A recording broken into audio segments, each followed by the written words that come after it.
Sometime in the 21st century, gates suddenly appeared all over the world. The gates connected to labyrinths known as catacombs, and there, monsters known as enemies ran rampant. If a catacomb is left alone for too long, the enemies begin to encroach upon our world. Humanity was trampled, helpless to do anything. However, it was discovered that if certain talented individuals stay in a catacomb for a set period, they awaken abilities called skills. Humanity used these skills to strike back against the enemies. Those skill holders who explored and conquered the catacombs were called dungeon divers. While inside the classroom, a professor discussed how players and dungeon divers have become the most respected profession in the world.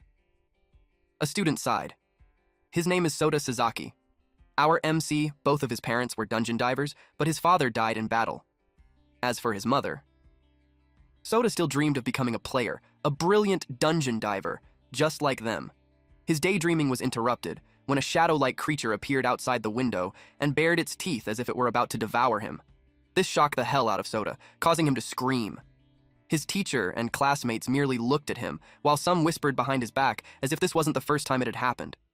He fell out of his chair in fear. Well, apparently no one except him can see the shadow figure. And this started happening not too long ago. He started seeing things no one else could.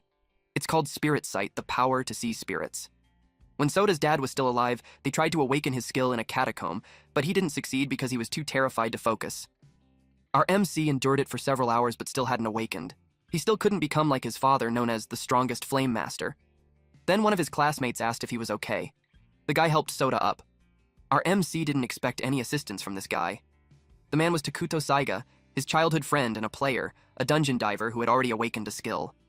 Takuto held him up and whispered, "After school, the usual place." The statement made Sota sweat.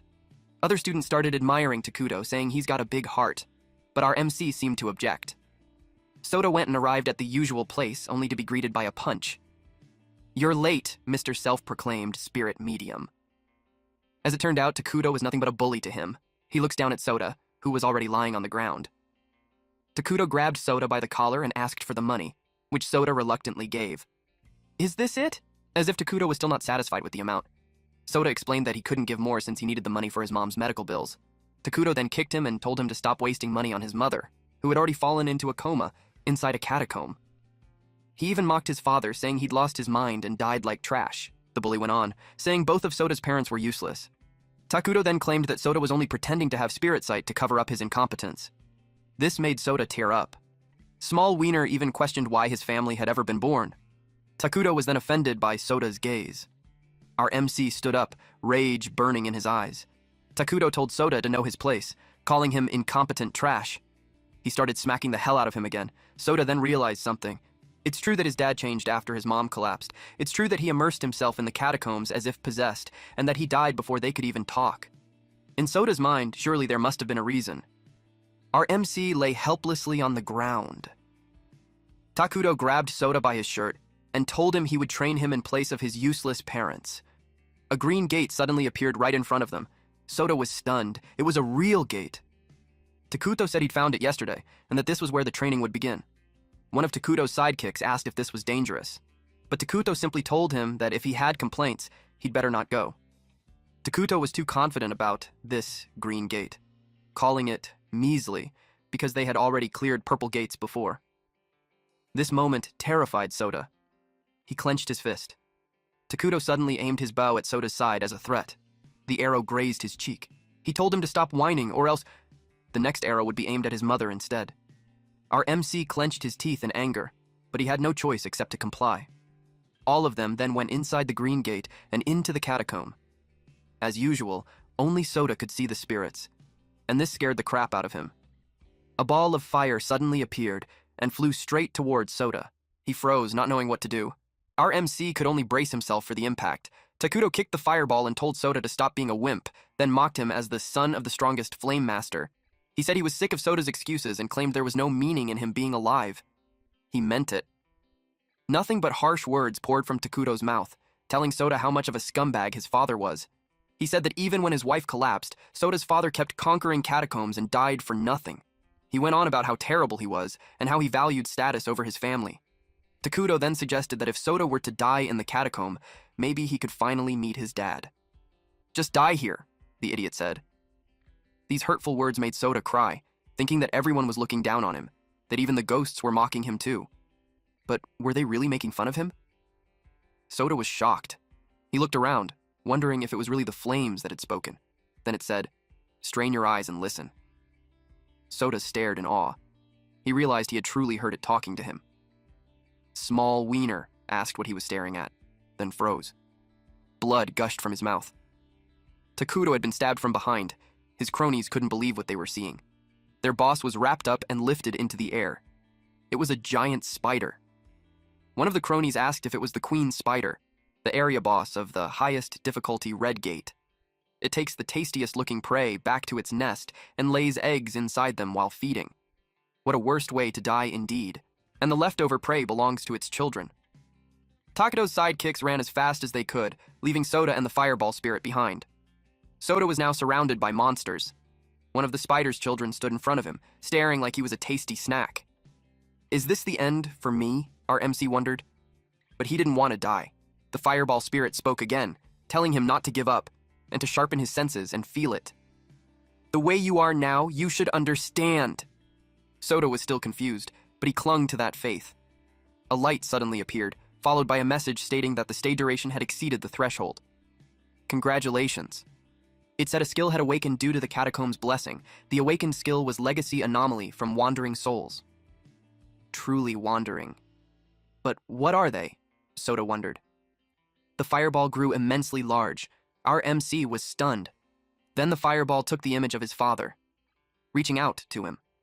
Sota reached for his father's hand as the spiders roared. They were surrounded by monsters. Finally, their hands met. Then an explosion erupted, wiping out the remaining spiders. Sota felt renewed and powerful as flames surged within him. The awakened skill Legacy Anomaly allowed him to inherit skills from Wandering Souls. The flame skill is now in Sota's hands, the same one with his dad. He cannot believe that he now has a skill. Not only that, he's become a dungeon diver. He became so emotional that even the fireball spirit noticed it. It really wasn't the time, it suggested, because the monsters were already coming. A whole swarm charged towards Sota. He still didn't know what to do, even though he had already obtained a skill. The fireball spirit scolded him to keep his senses sharp and simply concentrate on seeing it. Sota focused, and his eyes began to burn with flames. He stared at the spider and saw that it was about to spit something. He managed to dodge it. The fireball explained that Sota had seen the surge of its soul. Apparently, the source of the power used by all players, enemies, and divers originates from the soul. The moment he saw the spider concentrate its power in its mouth should be considered a result of the anomaly skill. Another spider approached Sota. It charged straight at him. He wondered how long the monster would last. It gathered energy in its mouth. But Sota kicked it before it could even spew. He was shocked that he dodged its attacks. He then jumped and punched the monster. Sota was stunned. He could fight now. The fireball explained that because he was hosting his old man's soul inside his body, their skills and combat techniques were being shared. Sota felt as if his dad was right behind him, guiding him with this newly acquired overwhelming power. It made his eyes sting with tears. That feeling gave him the confidence to fight. With this power, he punched one monster. Another was right behind him, charging energy in its mouth, but he dodged its attack just in time. Sota's eyes continued to burn with flames. He focused and studied the monster. Then something caught his eye. Our MC asked the flame if he had just seen the spider's weak point. Sota leapt and struck the spider at its weak point. Our MC watched closely. The spider had taken a fatal hit. Sota had left flames in the area he touched. Unexpectedly, another spider positioned itself right in front of him. It took a step, then turned the other way. The bastard ran for its life. But Sota wasn't having it. He gathered energy in his arm and commanded the skill, Prison Blaze. The runner took a fatal hit. It was finally over. He let out a sigh. It was a bit tiring. But not bad at all for a first-timer, Flamey commented. The fireball then told Sota to go ahead and speak with his dad's soul and listen to his lingering regrets. Only after clearing those regrets could he fully inherit the skill. That's the ability of the skill Anomaly. Sota was confused as to why the fireball knew so much. It just dismissed his questions, saying Sota was still in a semi-awakened state, perceiving souls in an incomplete way. But now that he had awakened his skills, he could finally converse with a soul. Sota's dad's soul appeared before him. He was smiling, as if he were incredibly proud of his son. His dad started the conversation, saying it had been a while. Our MC froze.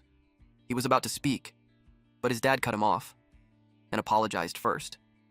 Sota didn't hold back. He demanded to know why his dad didn't stay with his mom. His dad said he left because he was trying to save her. The answer caught Soda completely off guard. She had collapsed because of the queen spider's venom. To make an antidote, he needed its fangs. That's why he charged into every red gate that appeared, undeniably reckless. But just when he thought he already had it, a trap was triggered. Our MC didn't know how to respond. His dad continued.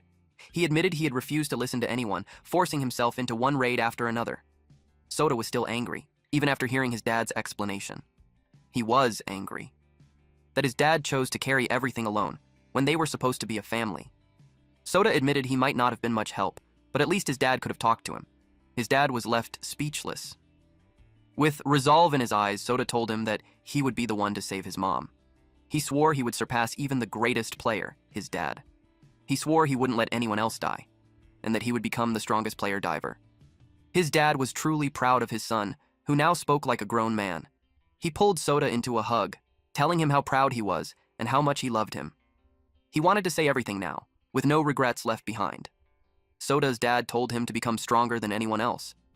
Soon after, his dad dissolved, turning into drifting bubbles. He told Soda he was counting on him, and to take care of his mom. Soda thanked his dad, from the bottom of his heart. Then a blue screen appeared, just like when Soda first acquired his skill. The conversation cleared the lingering regrets of Keiichiro Sasaki. Skill is now fully inherited. Radiant Blaze, which allows the free manipulation of flames. He was now left alone. Tears of joy spilled from Soda's eyes. The fireball spirit laughed at him, saying it was one hell of a bold claim to surpass his old man, but it had to admit it was wrong forever thinking of Soda as a spineless wimp. Soda tried to thank the flame spirit for everything, but it brushed him off, clearly not interested in formal gratitude, as if they weren't strangers at all. That response stirred Soda's curiosity, and he finally asked who the fireball really was. Could it be someone he knew?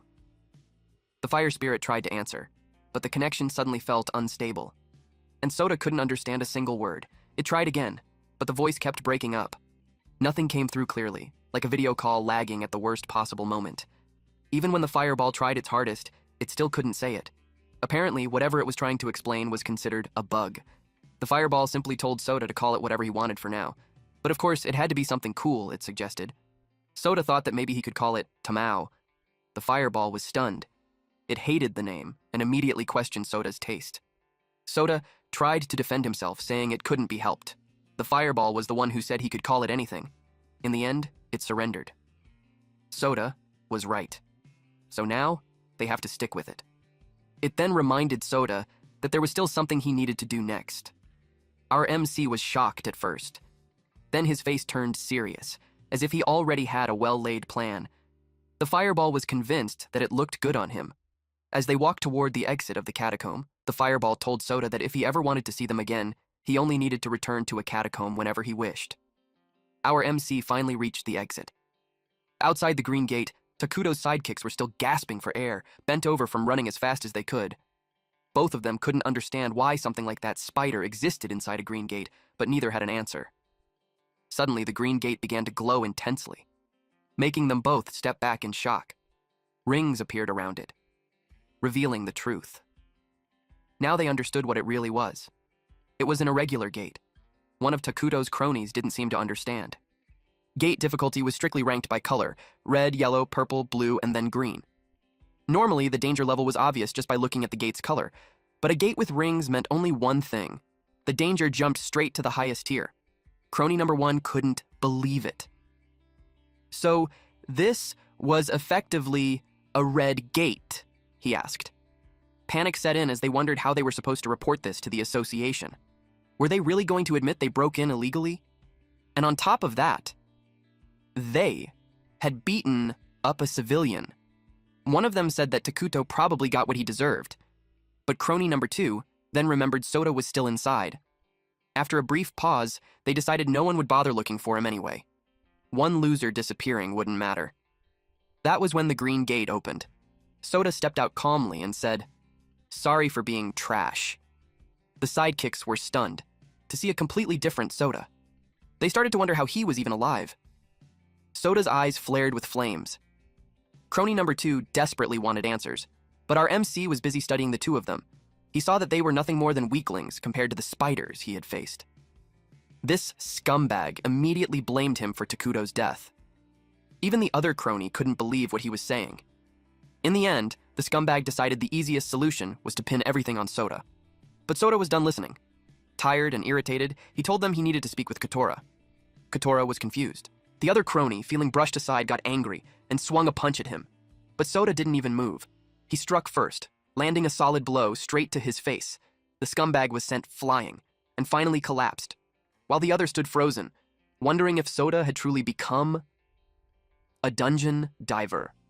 And on top of that, he's unbelievably strong. Sota then asked Katora for a favor, and though drenched in sweat and clearly shaken, Katora agreed. They re-entered the catacomb together.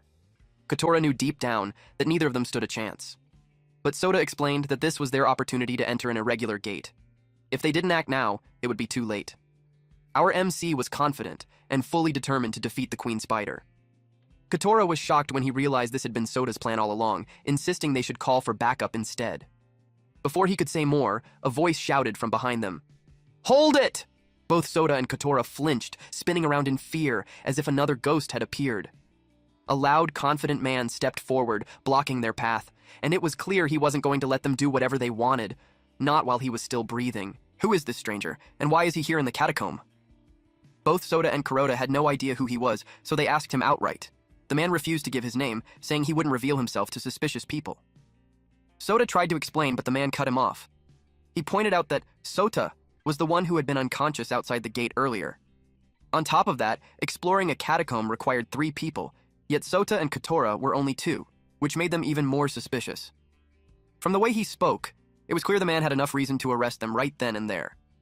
The man readied himself to teach the 2 a lesson, while our MC tried to explain one last time. But he clenched his fist and shouted that he didn't ask Sota any questions. As the man rushed in and threw a punch at Sota, Sota dodged. He knew he had no choice, and countered with a sharp uppercut. It didn't even faze the man, who smirked and sarcastically said that Sota was pretty good. He cast his skill, Man of Steel. It was an ability that turned his body into steel. His fists hardened completely, and he warned Sota that one hit from them would seriously hurt. Sota immediately recognized the man's power. If they pushed their luck, he knew they were already done for. So Sota turned and ran, retreating and leaving Katora behind with the man. The man shouted after him, telling Sota to come back and fight, saying it was supposed to be one hell of a battle. Katora was stunned, but quickly followed Sota. The man continued searching for them, shouting that they should come out and fight him fair and square. Both of them hid inside the cave, knowing they couldn't fight him yet, not now. Sota knew for sure they couldn't face him barehanded, and using fire would only put them in danger too. Suddenly, a green fireball spirit appeared in front of Sota. The spirit recognized that bastard Man of Steel. His name was Tuma. Sota heard the spirit say that seeing Tuma had awakened him, and now it was time for revenge. Curious, Sota asked if something had happened between the spirit and Tuma. The spirit was shocked that Sota could see him. Sota simply replied that yes, he definitely could. The spirit then explained that he and Tuma had hated each other long ago. They had decided to settle things once and for all in a one-on-one fight. Unfortunately, he lost. He planned his revenge but ended up dying inside the catacomb. It frustrated him deeply. He couldn't even die in peace like this. Seeing this, Sota offered to help him. With confidence, Sota stepped out to face Tuma again. Tuma, still cocky, was pleased to see him and laughed, happy that Sota finally came out.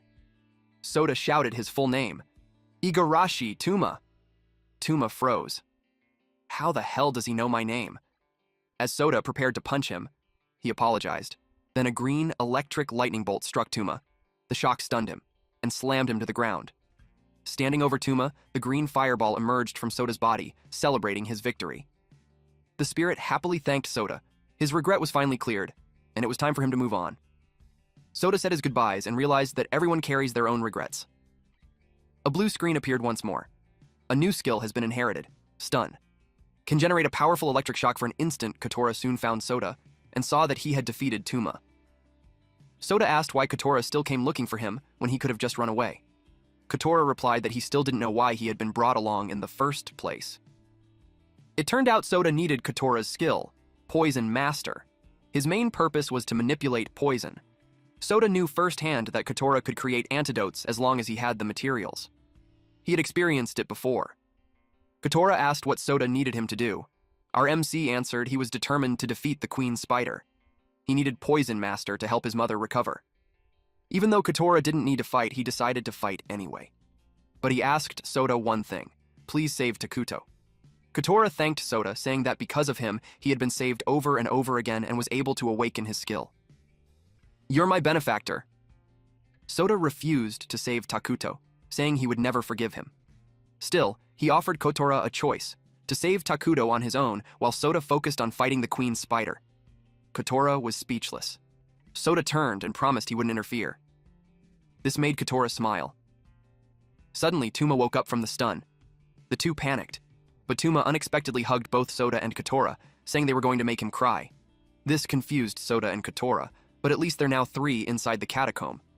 Tuma said that Sota should have told him the reason from the very start, but our MC argued that he was the one who attacked without listening. Tuma offered to help her, but Sota hesitated. He was worried it would become too dangerous. Tuma still insisted. There was no way he wouldn't help. He was doing this because he wanted to. Just then, the mad and hungry Queen Spider appeared in front of them. Perfect timing, and no time left to run. Tuma grinned as his fists turned to steel once again, ready to fight alongside Sota and Kotora, right then and there. The terrifying Queen Spider now stood right in front of them, ready to devour them whole. Kotora asked Tuma how far he had gotten in clearing catacombs. So far, Tuma had cleared the purple gate area, but a red gate was still new territory for him. This was easily the biggest challenge he had faced, and he had no intention of holding back. As Tuma prepared to shield the two of them, Sota suddenly stepped forward to face the Queen Spider himself, shocking everyone. He was fully determined to defeat it, to avenge both of his parents. The Queen Spider charged. Sota dodged its attacks with ease, weaving in and out as if he had done this countless times before. The Queen Spider launched a web attack. Sota jumped onto it without hesitation. Tuma and Kotora could only stare in disbelief. This version of Sota felt completely different, as if he had already cleared a red gate before. Kotora knew that wasn't possible. Sota had only become a dungeon diver a few hours ago, yet his attacks and dodges were those of a veteran. Then flames suddenly burst from Sota's hands. No way he can use fire, Tuma muttered. He's been holding back.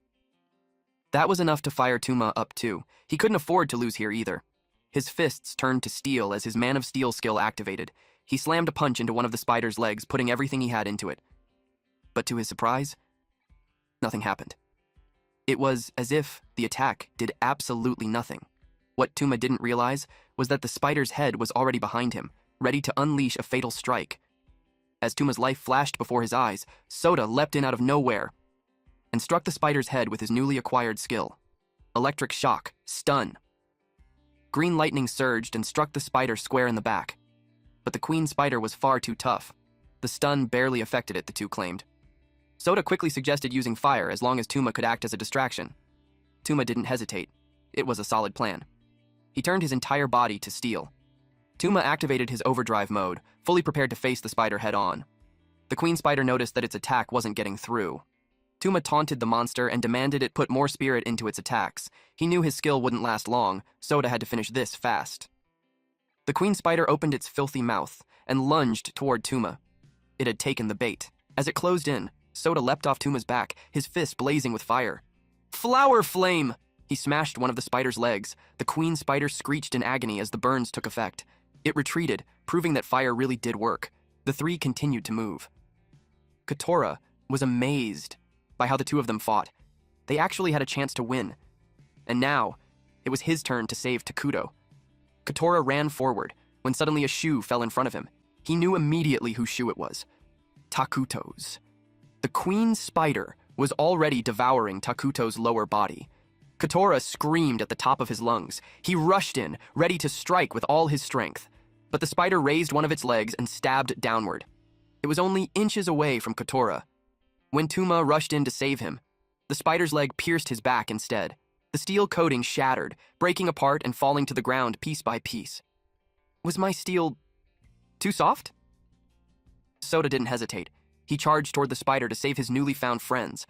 But one of the spider's legs caught him and hurled him into the catacomb wall. He crashed to the ground. The spider wrapped Sota tightly in its web, then crawled closer and held him up in the air. It opened its filthy mouth once again. It was about to devour him. But this was exactly what Sota was waiting for. He was grateful to be this close. Pretending to be unconscious, he burned the web around his body.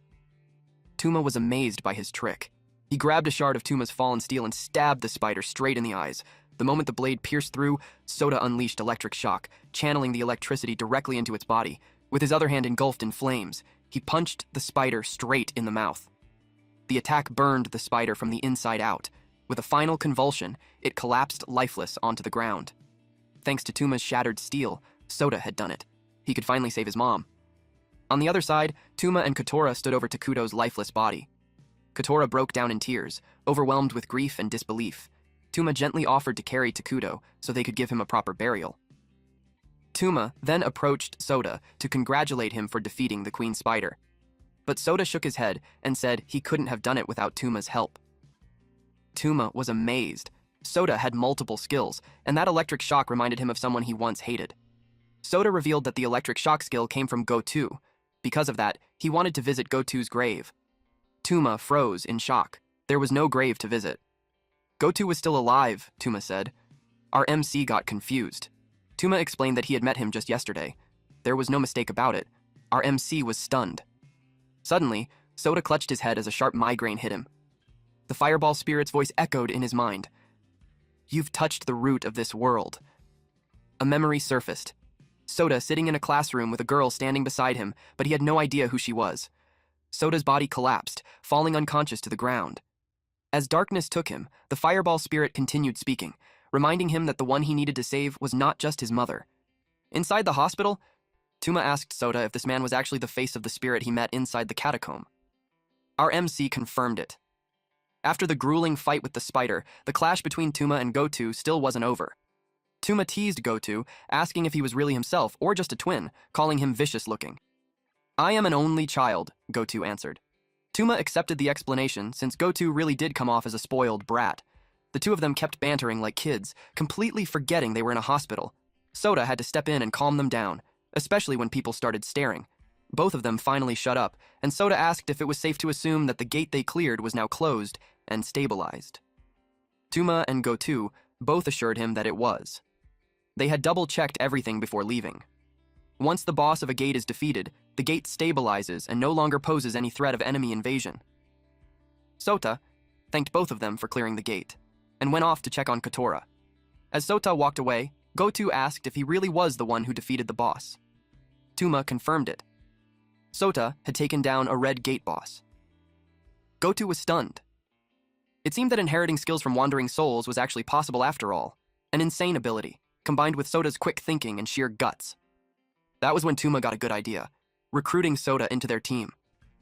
Tuma then said he had a favor to ask Gotu, but Gotu wasn't having it. The two started yelling at each other again.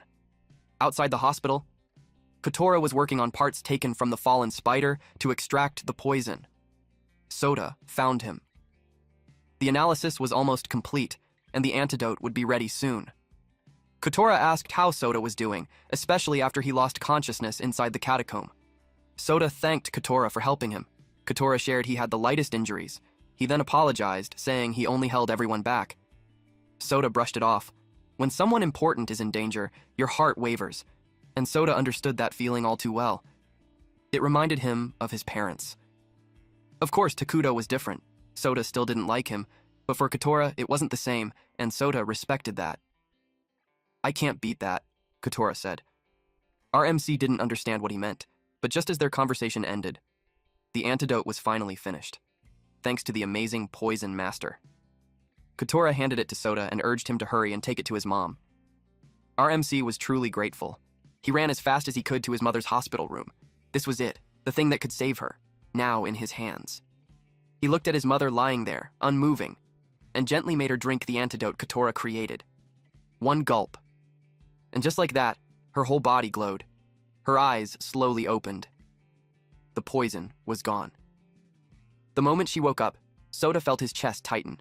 Just seeing her awake again brought him to tears. She recognized him instantly and noticed how much he had grown.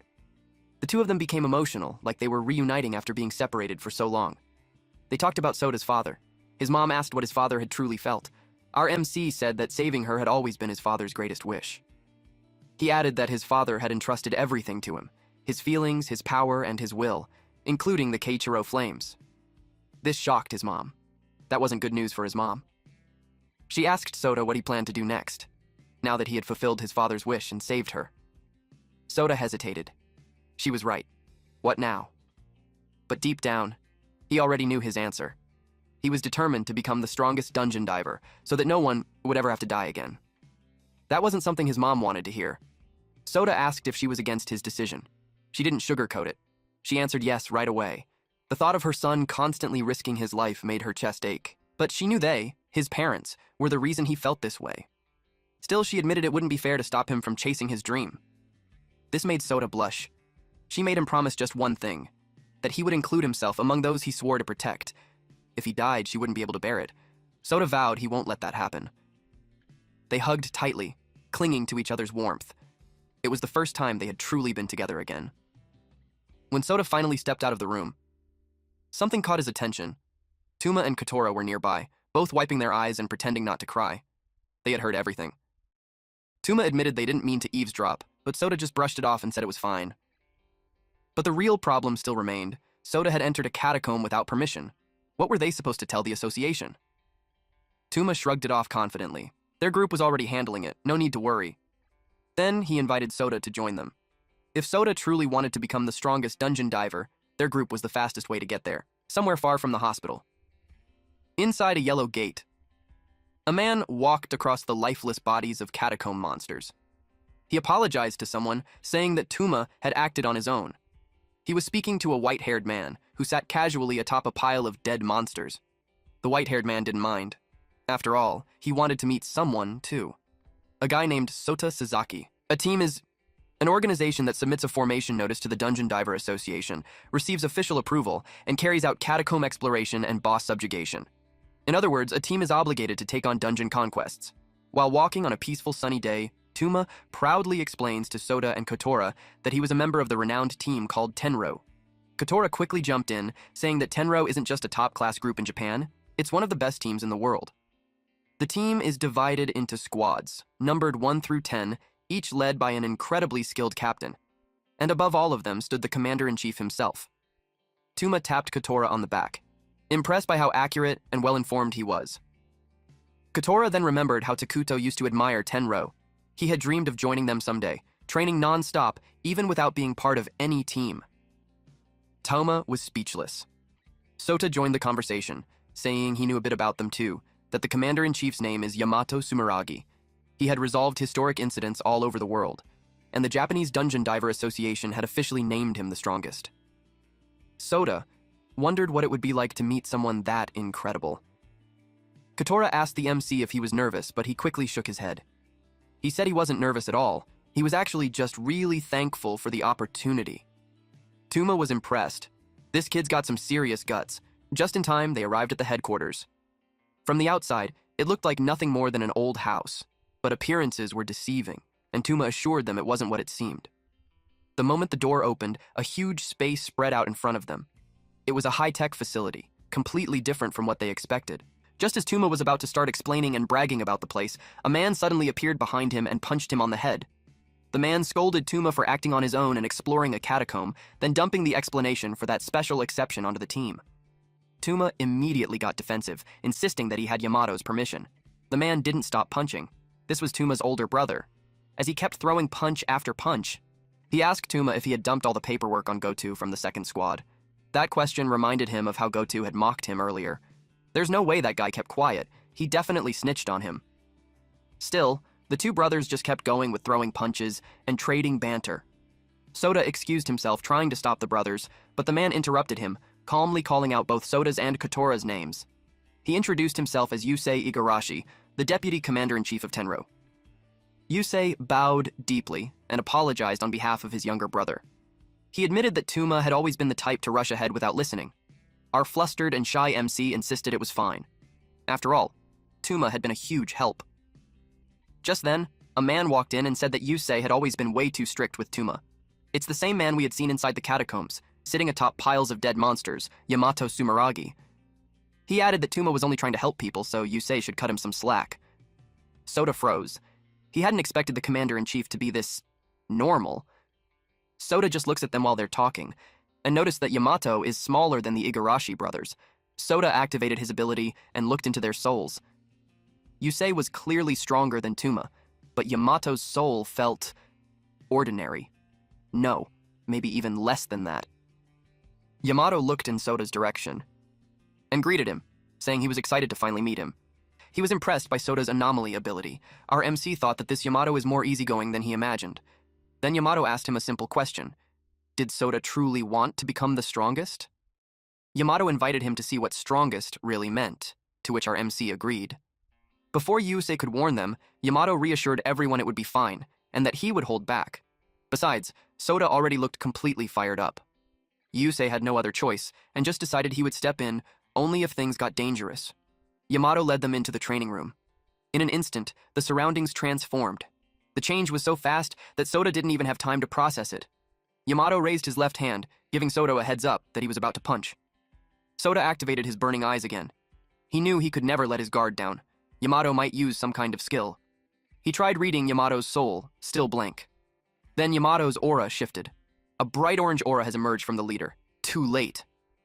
Yamato's already in front of him. The punch landed, blasting Soda straight into the wall. Tuma, Yusei, and Kotora all shouted Soda's name in panic. The impact cracked the wall behind him. For a moment, Soda thought an explosion had gone off. But more importantly, what the hell was that? Yamato's soul had the shape of a human. As our MC tried to stand up, he realized it wasn't a skill. It was a massive, overwhelming concentration of pure energy. Yamato asked the MC if he still wanted to keep going, and that made Soda realize another thing. Instead of backing down, it just fired him up even more. His flames surged from within as he forced himself back up. Yamato attacked again, swift and relentless, but this time, Soda was able to dodge. This surprised Yamato, but it's only expected. Punch after punch came flying, yet Soda kept avoiding them. He realized that even if he managed to block it, one more solid hit and he probably wouldn't be able to stay on his feet. He told himself he couldn't just rely on his eyes to keep up anymore, that he had to feel it too. Every movement, every shift, using every single part of his body to react. This is it. A moment against the strongest. What an opportunity. Soda's blood burned with excitement as Yamato kept coming at him again and again. He didn't want it to stop. He wanted more. Harder hits, faster moves, no holding back. Yamato happily threw punches and kicks one after another, but Soda dodged every single one. He was already bruised, but he kept pushing through the fight he chose. Yusei could hardly believe what he was seeing, but he couldn't help admiring Soda's courage for not backing down. Tuma asked his brother what he thought, but Yusei just smiled, and said that he thought maybe it actually turned out pretty well. Soda's fist started to glow, small flames flickering around it as the heat slowly built up. He looked at the commander-in-chief and asked if he could finally go all out. Yamato's expression changed slightly when he heard that. Then he told him that this was his serious mode, his strongest form, so asking for permission kind of takes the fun out of it. Better yet for Soda to come at him with everything he got. Our MC braced himself, ready to give his all-out power. Soda's burning fist flew toward Yamato, flames bursting on impact. Yamato's eyes widened. He couldn't believe what he was seeing. That skill, it belonged to none other than Seiichiro Sasaki, the strongest fire mage. Seeing it again made Yamato feel excited, just like the old days. He praised Soda, saying he had real guts, and admitted he was starting to like him more and more. Hearing that from the commander-in-chief was a huge relief. Our MCs drenched in sweat and completely exhausted. But the training wasn't over yet. Yamato slowly raised his right hand, and a bright orange aura flared up around him. The commander-in-chief's about to take things up another level. Suddenly, alarms blared throughout the facility. An emergency announcement echoed through the halls. There's an enemy invasion outside. Everyone froze. A massive outbreak had occurred in Sakurazawa town. Soda has not yet recovered from the training, but there's an enemy invasion already? Yamato's excitement vanished instantly. Things were just getting fun, but the training would definitely have to stop. Apparently, if a boss is left alive too long after a gate opens, enemies spill into the real world and begin attacking civilians. Yamato explained that gates near cities are almost never ignored like this, so this time it's probably because some challengers had failed to clear their gates in time. The commander-in-chief stepped in right away and took control of the situation. He asked Yusei which teams were ready to move. Teams 1, 2, and 5, Yusei answered without hesitation. Yamato quickly gave out orders. Team 5 was to escort the civilians and make sure they got to safety. Teams 1 and 2 were told to spread out and secure positions about 5 kilometers around Sakurazawa town, stopping the enemies before they could spread any further. Yusei's and Tuma's teams were tasked with handling the gate itself.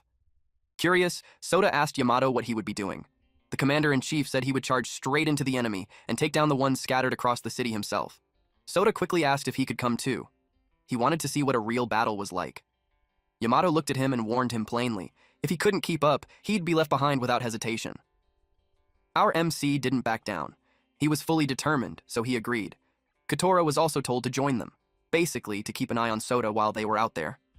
Then the commander-in-chief raised his voice and gave the final order.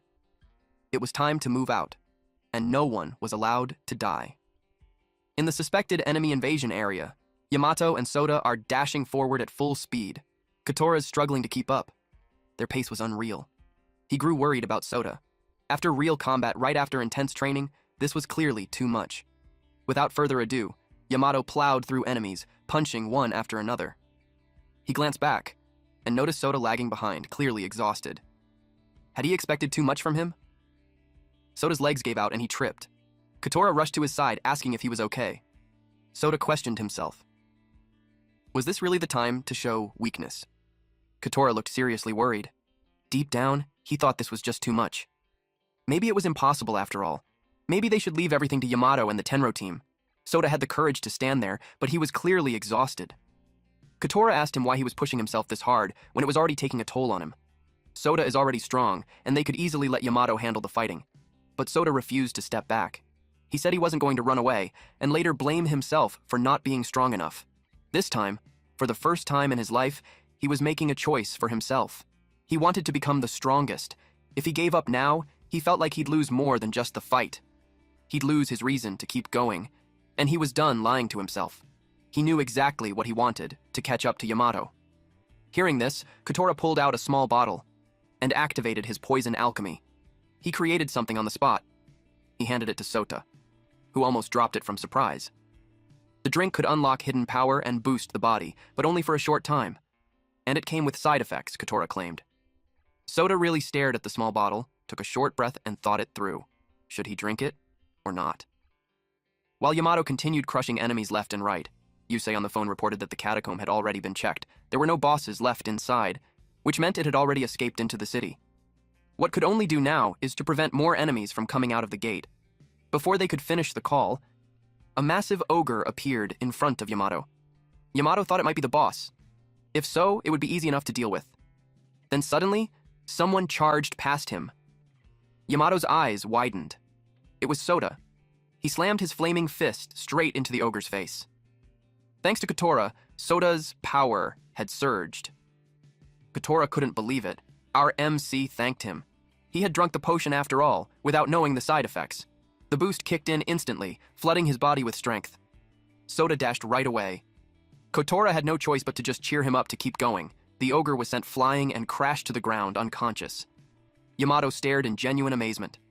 Another giant enemy appeared ahead of them. Sota stepped forward, flames bursting from his body. He looked at Yamato and spoke with unwavering resolve. No matter how far ahead Yamato was, he wouldn't give up.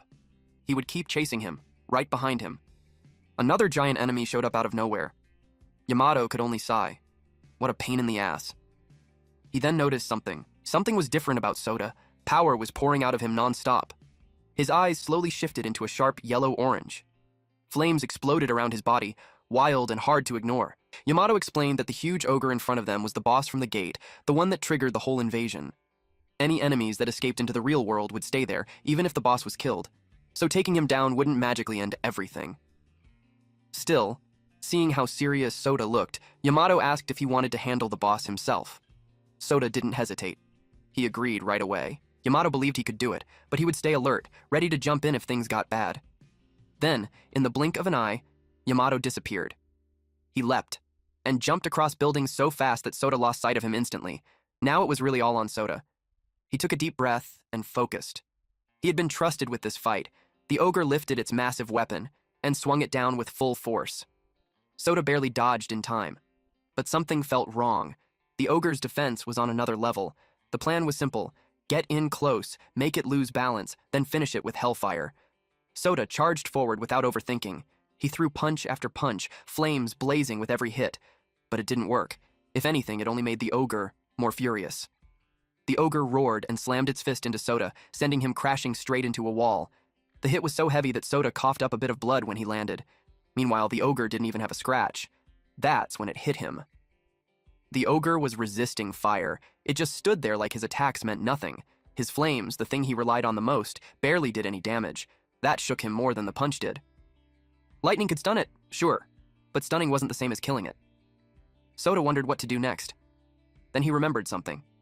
Something that the fireball spirit had told him before. Don't depend only on your father's power. Fire is strong, but not everything burns, the fireball said. Soda tried to argue that he already knew that, but the fireball asked, "Are you really sure?" It scolded him. Just because he was strong didn't mean he could rush in blindly. The fireball had taught him one last move just in case. At first, the thought excited him. But then he remembered the warning. It wasn't a guaranteed technique. It was more like a maybe. Even the strongest fighters in the world couldn't always pull it off. Only someone who truly understood their own soul could use it properly. Soda got impatient. What was the move already? A kick? A punch? Just tell him.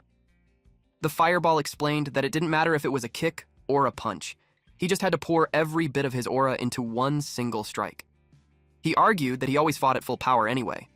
But the fireball shut that down. Sometimes holding back was part of control. Aura normally flows naturally from the soul through the whole body. Forcing all of it into one single point was insanely hard. Even experienced fighters could only gather a small portion of it. But someone who truly understood their soul could control that flow perfectly and release way more power than usual. It sounded amazing, but it needed extreme focus. And in a fight where one mistake could mean death, focusing that hard was almost impossible. Soda was literally in the middle of battle. How was he supposed to calmly focus now? That's why the fireball said it only worked in certain situations, and it left him with one final piece of advice. If the enemy is too strong, just run. Back in the present, Soda stood face to face with the boss ogre again. This time, he wasn't panicking. He was locked in. He focused deeper than he ever had before. His flames grew bigger, hotter, more controlled. The noise around him faded, the pain in his body dulled. His earlier fight with Yamato had trained him for this moment. Then the ogre roared loudly, trying to scare him. Soda didn't even blink. The ogre charged straight at him, and then something clicked. He finally understood the move. Soda ignited his flames and dashed forward. He jumped high into the air and released even more fire, pushing his power further than before. This time, it felt different. He aimed straight for the ogre's head. Green lightning flashed. Stun! The ogre froze for a split second, confused. That tiny opening was all Soda needed. He looked it directly in the eye. Then he drove his flaming fist straight into its face with everything he had. As the punch connected, the name of the move echoed in his mind. Soul Blast! Flames exploded from his fist, bigger than anything he had ever produced. The impact was massive, sending the ogre flying across the battlefield. Soda finally touched the ground. The fire burned deep and completely overwhelmed the giant. It crashed down and didn't get back up. Soda slowly raised his hand, breathing hard, celebrating the win. He could feel it. He was getting closer to Yamato's level. But then, out of nowhere, dizziness hit him hard. He fell to the ground. His strength started fading fast. No, not now.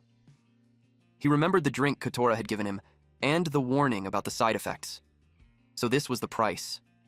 More ogres began stepping in, forming a circle around him. His legs felt weak. As his vision started to blur, one thought crossed his mind. Was this really how it ends? In another place. Yamato looks up at a towering building, thinking it would make a perfect landmark. He leaps into the sky to take in the superb skyline. As he lands on top of a building, he calls out to Goto. Goto reported that Squad 2 has finished sealing the enemies within a 5-kilometer radius of the tower. Squad 1 reported the same. The chief commander thanked him. He was ready to begin. With everything finally in place, Yamato releases blue, flame-like energy around his body. It spread across him, swallowed the entire building, and then the whole area. Back to Soda, now cornered by a pack of furious ogres. There's no time to think about what comes next. He just has to act. Not to win, just to survive. There's no giving up in a place like this. He forces himself to stand, bracing for the ogre's attacks. Suddenly, a blue flash bursts out, electrocuting all the ogres at once. What the hell was that attack? Then it hits him. That must be Yamato's power. Yamato stands atop the building, fist raised, blue aura pouring out of him. The energy covered the entire 5-kilometer radius. Yamato admitted it took a little time to pull off. Then he said, "Seize!" His skill, Punishment, was casted, striking every enemy within. One by one, in different locations, they collapsed to the ground, defeated. Soda can only stare in shock. He was saved by the bell, and somehow, he's completely unharmed. That's when Soda realized it. That aura wasn't just massive. And it wasn't just spread across the city. Its only purpose was to kill every single ogre. Then somebody arrived. Our MC turned to look. All Soda can do is feel relieved that he's alive and saved. The commander-in-chief walked towards him, happily praising Soda for his good work. So, this is the strongest, was all our MC could think, he admitted to himself. Yamato feels so far away. Soda's vision then started blurring. Then Soda lost consciousness. Luckily, Yamato caught him. Yamato then noticed something. The boss ogre's presence had vanished even before punishment was unleashed. Soda's task was only to buy him time. Still, he can't believe Soda actually defeated the boss on his own. This Soda guy, he's really interesting. Two newcomers approach Yamato, teasing him for being flashy as always. They're Kakeru Amami, Tenro's first squad captain, and Karin Sawaragi, the first squad vice captain. Kakeru jokes that Yamato might get a complaint from the association for blasting his aura through the city. Yamato shot back with a tease of his own. Smooth talking was Kakeru's job, as far as he was concerned. The chief was too happy. He got to put on a flashy show and scout a promising new member. Kakeru asks for the new guy's name. He's Soda Sasaki. Yamato entrusts Soda to the first squad, telling them to take good care of him. What Yamato doesn't know is that Kakeru was already planning to recruit Soda anyway. He remembered Soda's mother, now sitting on her bed, holding a book. She smiled as she looked at it. It was a photograph of Soda's family, together with Kakeru. As it turned out, raising Soda felt like a responsibility he had always been meant to fulfill. At the Heavenly Wolf headquarters training grounds, this is where players train with their teammates. Tuma and Soda were paired up. The prick was 100% serious.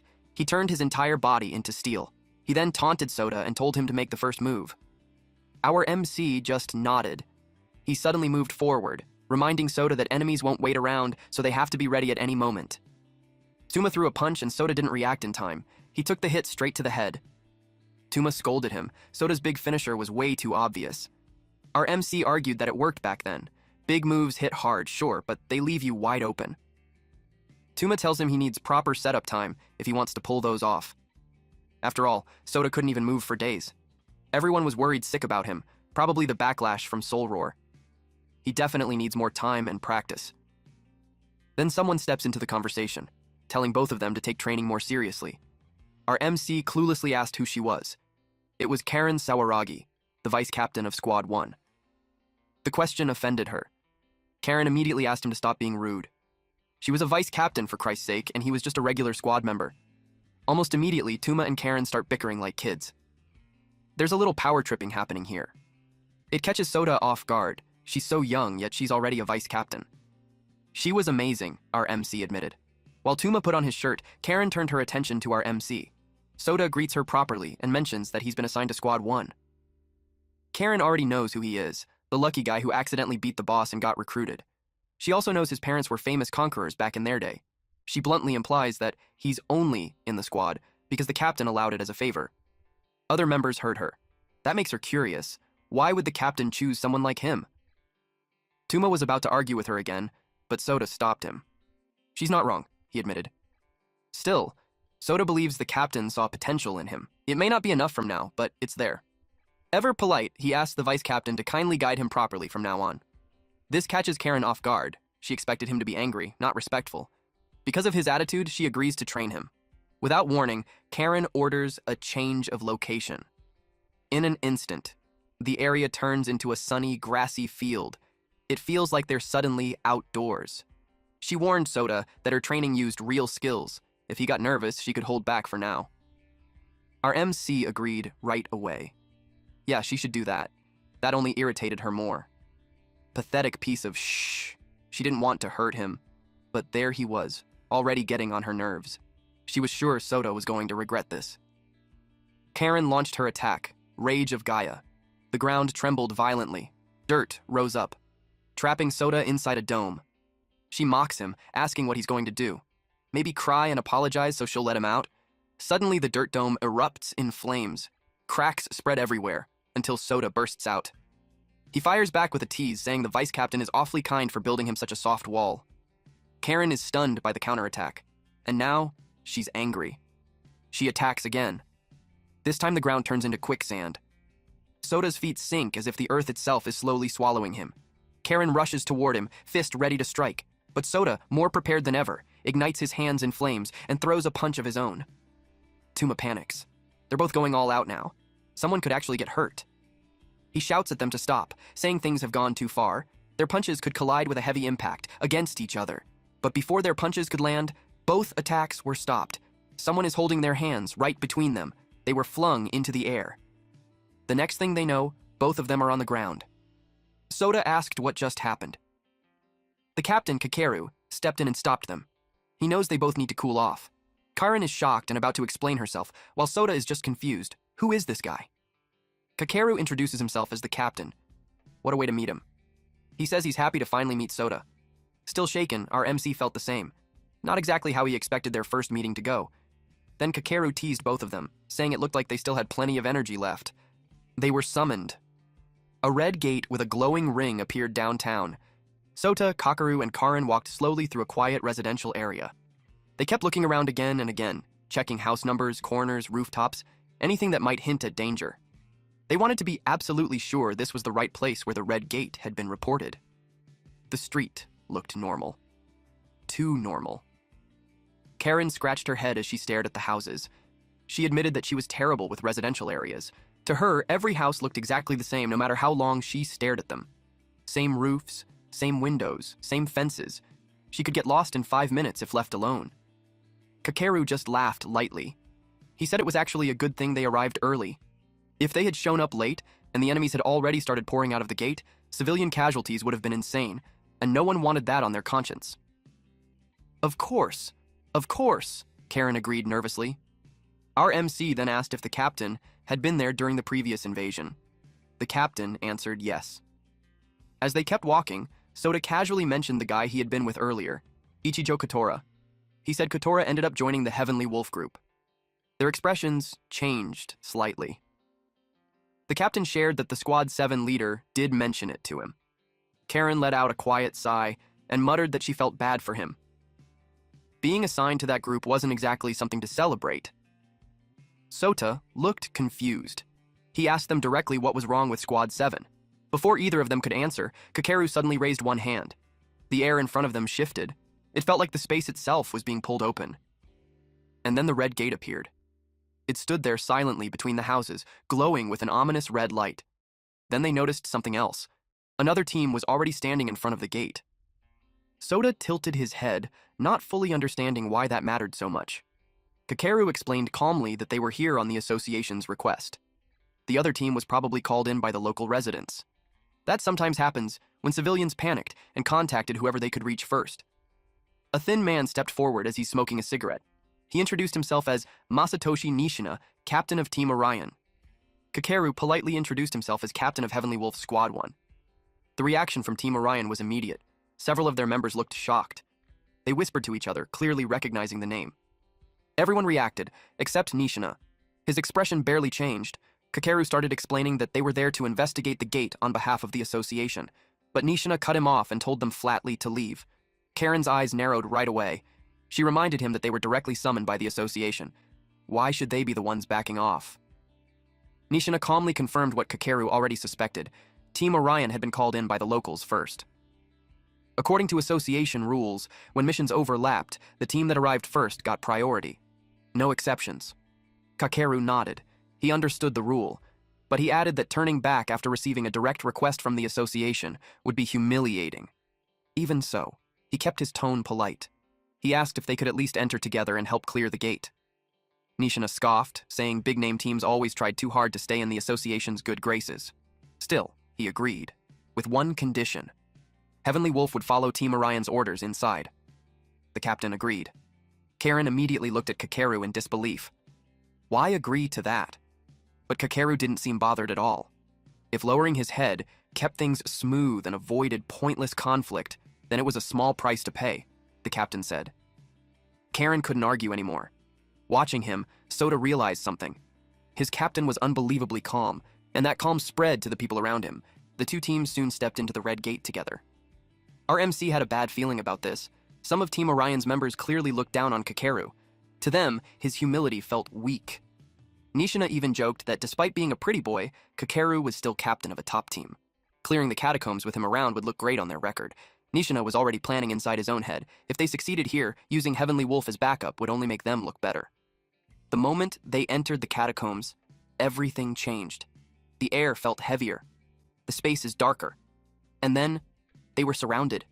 Knight-like enemies appeared from every direction, dozens of them, with heavy armor and large weapons. Team Orion froze. Even Nishina looked shaken. His pride took a hit just from seeing how outmatched they were. His teammates started asking for orders, but no command came. He was scared too. Behind them, Soda activated his burning eyes. Flames flickered faintly in his gaze as he studied the enemies carefully. These weren't like the weak grunts from before. They were stronger. Soda knew Team Orion couldn't handle this alone. Kakeru quietly said the same. Humanity barely understood the catacombs. Red gates were considered the most dangerous, but that judgment was based on limited knowledge. If enemies this strong greeted them at the entrance, then this gate was something entirely unknown. One knight suddenly moved toward a member of Team Orion. The team member froze. Fear took over completely. His legs refused to move. To Karen, it almost felt ridiculous. They had acted so confident earlier, but now they were falling apart. Soda didn't hesitate. He dashed forward, flames bursting from his fist. He slammed a burning punch straight into the knight, stopping the blade inches away from the frozen team member. That single move drew the attention of the surrounding enemies. Soda asked the Orion member if he was okay. Karen looked annoyed that he just did that. Kakeru pointed out that it was like Soda moved without even thinking. He wanted to become the strongest conqueror, he added, and that meant one who never let anyone die. Karen was speechless. It sounded unrealistic, like a dream too big for one person, but Soda wasn't backing down. He attacked the remaining knights that were in front of him. That thought hit both Kakeru and Karen harder than expected. The captain asked Karen herself, "What was your goal now?" As Soda kept fighting, dodging left and right while throwing flaming punches, Karen felt something stir deep inside her. Was it to become stronger than her peers? The captain asked. What did she really want? To outshine other teams? Team Orion was also fighting, trying their best to hold their ground. Then a memory hit Karen. A lifeless body. Someone she failed to save when she was younger. She remembered standing there powerless. That was why she became a conqueror. Not for status, not for praise, but so she would never feel that helpless again. Anger filled her chest. Anger at herself for forgetting. When an enemy slipped behind Soda, blade raised. Karen moved instantly. A sharp boulder suddenly shot up from the ground. Her attack came down with overwhelming force, striking the knight in its side before it could even react. Soda turned to look. She clenched her fists tightly. She wouldn't let anyone die. Not again. She was angry. At herself for losing sight of who she was after trying so hard to get stronger. Kakeru smiled quietly while watching the two of them fight with fire in their eyes. His team was finally burning with purpose. And now, they're ready to face whatever waits inside the red gate. Now they're completely surrounded, trapped in a tight circle of raging, knight-like enemies closing in from every side. Even with all that, Soda and Karen don't step back. Karen moves first without wasting a second. She slams her power straight into the ground and unleashes Rage of Gaia. The ground explodes upward in sharp stone pillars, like giant spikes shooting out from below. Next was Piercing Strike. Spikes crash into the charging enemies. For a split second, it looks like it might work. But then reality hits. The spikes don't go through. They don't even slow the knights down much. The enemies keep marching forward, pushing through the broken stone like it's nothing. Soda doesn't let that sink in. He steps forward and forces his mana out fast, firing stun to try and stop their movement. Then right after that, he unleashes Blaze. Flames burst across the battlefield, spreading wide and burning hot enough to melt steel. He even throws out a full-powered hellfire, swallowing several knights in a wave of intense flames. But once the fire clears, the knights are still standing. Their armor is burned and blackened, but not broken. Their defense was stronger than expected. That's when it really hits Soda and Karen. Yes, hellfire can take one down. But not like this. Not with this many coming at once. If Soda keeps using that much mana over and over, he'll run out before they even get close to winning. As the knights keep advancing, Soda narrows his eyes and looks past the front line. That's when he sees it. Behind all the soldiers stands one massive knight, towering over the rest.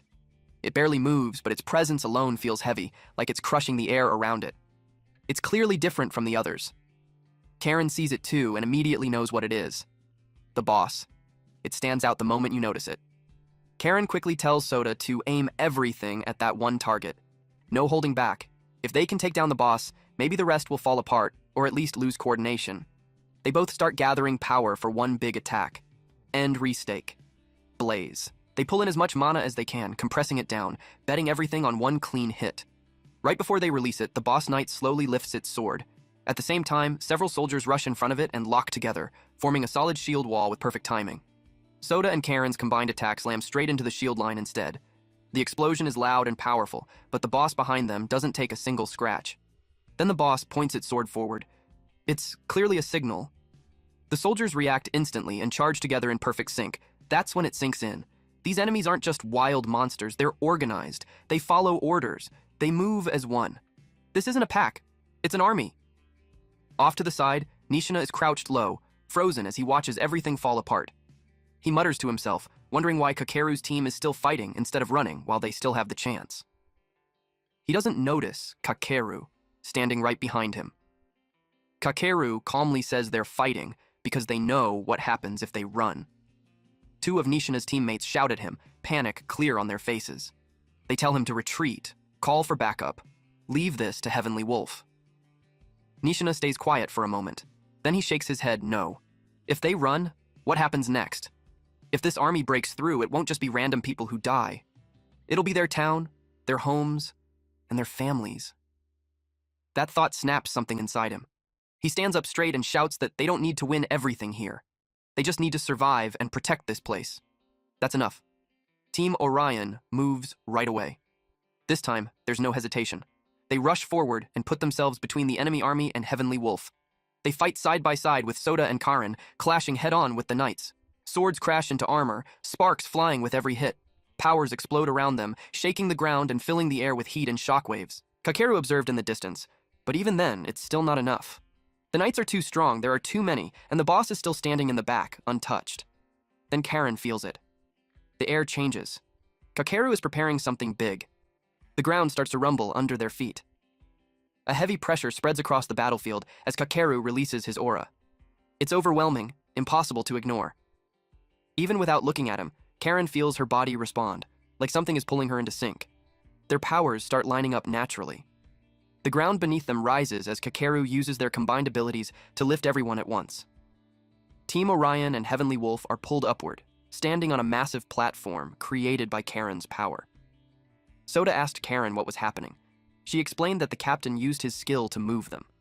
A giant hand made completely of aura appears in the air, slowly taking shape. Giant, killing. The knights were caught off guard. The massive hand shoots forward in one brutal punch. The shockwave alone sends the knight army flying in every direction. Bodies scatter across the battlefield, completely unable to stand against the force. Karen knew that the attack wouldn't just hit one target. It would clear everything in its path, smashing through the soldiers and opening a straight line to the boss.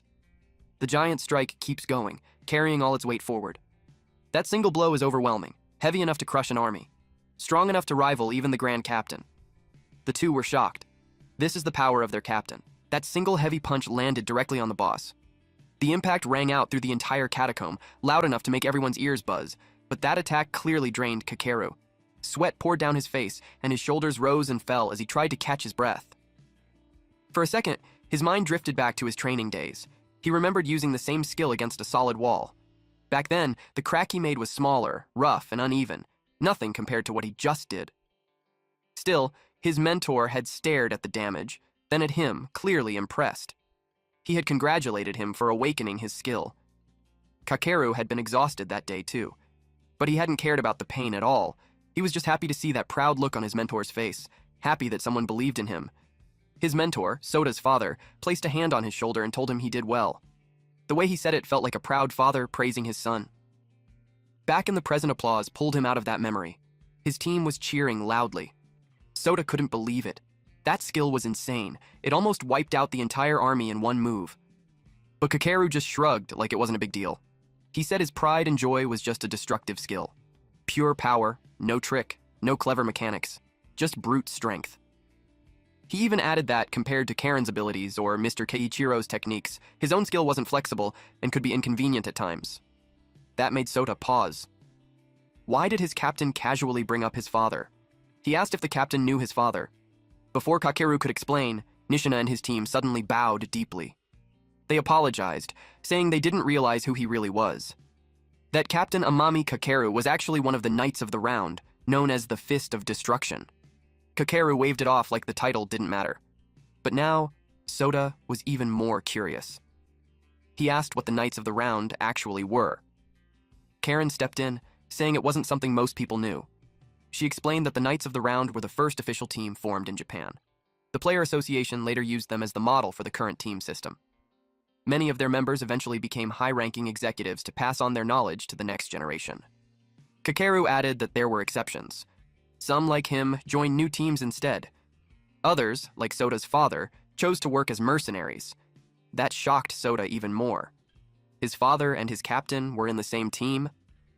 Kakeru smiled and said it went even deeper than that. Sota's father had been his mentor, the one who helped him become a player, the one who gave him a chance. Meanwhile, at the Player Association building, inside Chairman Ryunosuke Bando's office, the atmosphere was tense. Bando sat behind his desk with a cigarette between his fingers, smoke slowly rising into the air. Across from him sat Yusei and Yamato. They were talking about Sota, since the chairman already knew that Keiichiro's son had joined Kakeru's squad. Suddenly, Bando crushed his cigarette into the ashtray. His mood shifted instantly. He said they would overlook the boys' illegal actions, including entering the catacombs without authorization. Yusei thanked him and promised they would deal with Sota properly, while Yamato casually slurped his juice. The chairman snapped. "What's with that attitude?" he barked at the chief. Yamato, left with no choice, sarcastically thanked him. Yusei immediately apologized to the chairman and promised that he and Kakeru would straighten things out later. Yamato then casually added that since Sota's father had been their old comrade, helping his son was only natural. The chairman shouldn't act like Sota owed him for that. That made Bando snap. He reminded Yamato that he was still the association chairman and couldn't make decisions based on personal feelings. But then his expression changed. He noticed something in Yamato. The way he carried himself. The way he spoke. Yamato was slowly becoming like him. The chairman explained that Heavenly Wolf was gaining influence through strength, and that kind of power made reckless behavior dangerous. Yamato needed to understand his position. Some people were already starting to resent him.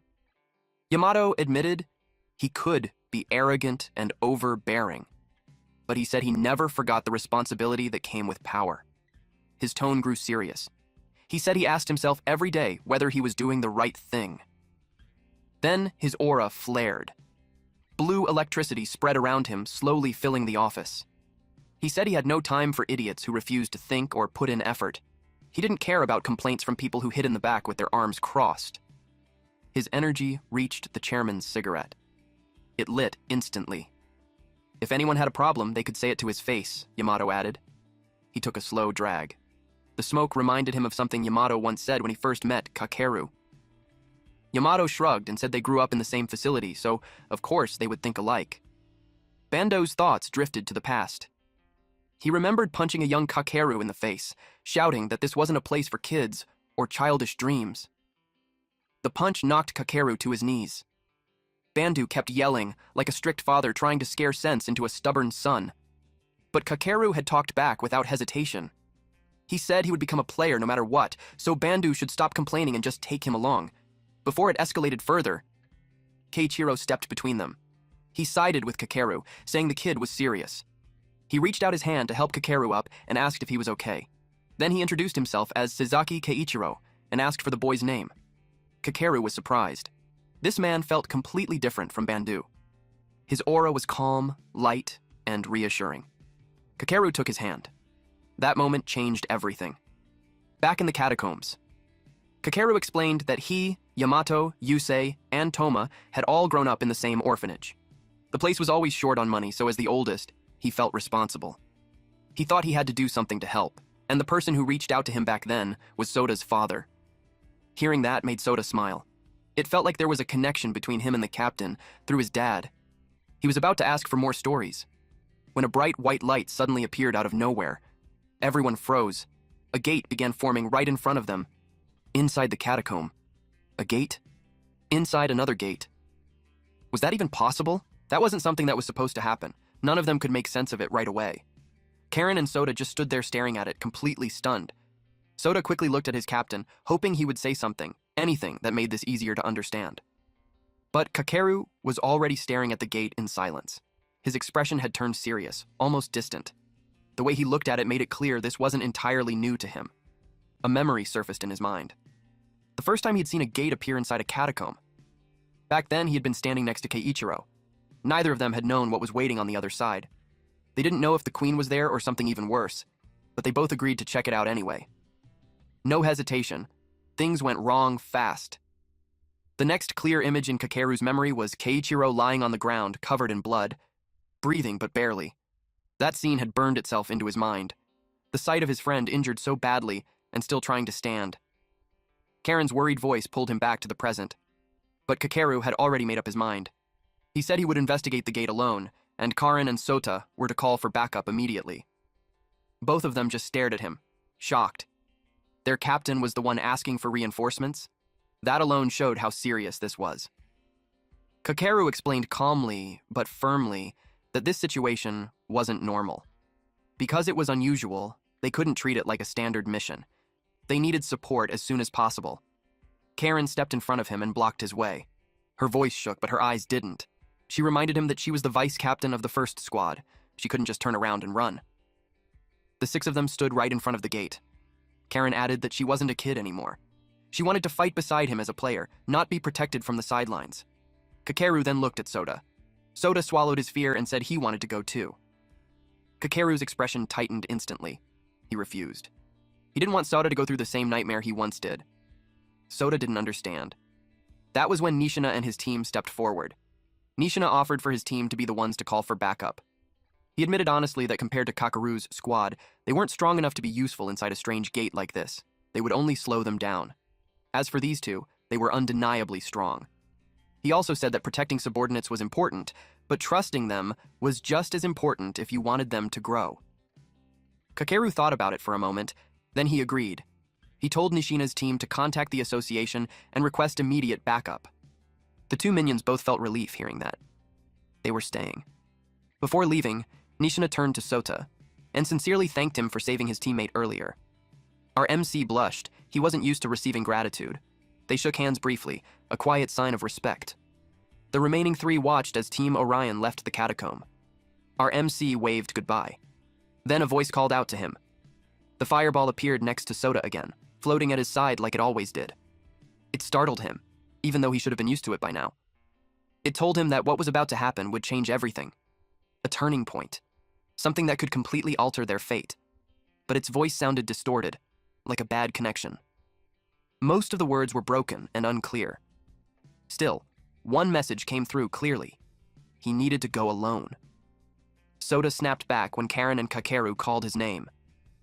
He shook his head and forced himself to focus. Whatever was inside that gate, they were about to face it. Our MC immediately apologized and said he was coming. He turned to the fireball and told it not to worry. He wasn't alone. He had strong, reliable allies with him. Sona finally ran toward the gate. The last thing he heard was a warning.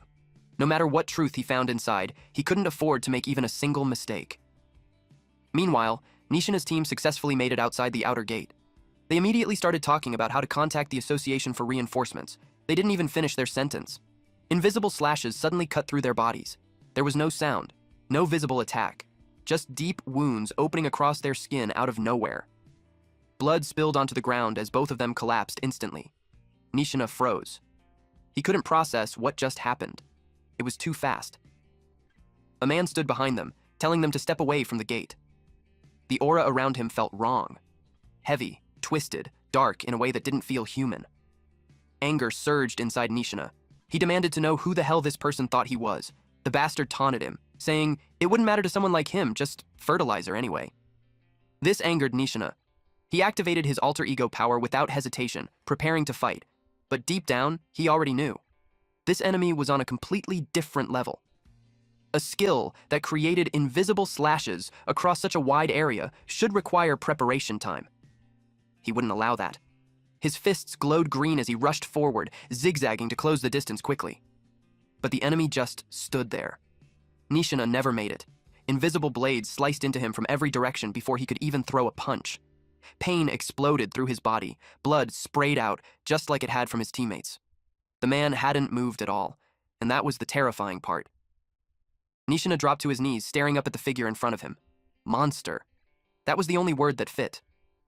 The man slowly pushed the injured bodies back toward the catacomb entrance, almost casually, as if returning objects to where they belonged, like they were offerings. Nishina could only watch, helpless and full of regret. He had failed to protect his team. The enemy casually said that they'll make great fertilizer. Their blood-covered bodies lay motionless on the ground as the man turned and walked away without even looking back. As soon as they stepped through the gate, a strange silence welcomed them. It wasn't just quiet, it felt heavy. There were no enemies in sight, no movement, no sound except their own footsteps. Karen immediately pointed it out. The place was way too quiet. The captain agreed, but they couldn't let their guard down. He volunteered to scout the area, checking every corner and pathway. Before leaving, he told them to stay sharp and keep their eyes on everything around them. But Karen couldn't shake the uneasy feeling in her chest. The place gave her bad vibes, like something was watching them. She called Soda's name because he looked distracted again, and he didn't deny it. He admitted he wasn't fully focused on what they were doing. Karen frowned.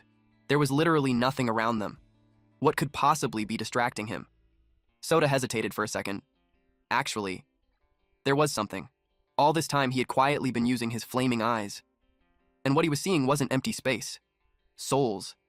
There were countless souls wandering around them inside the catacombs. When he said that out loud, Karen froze.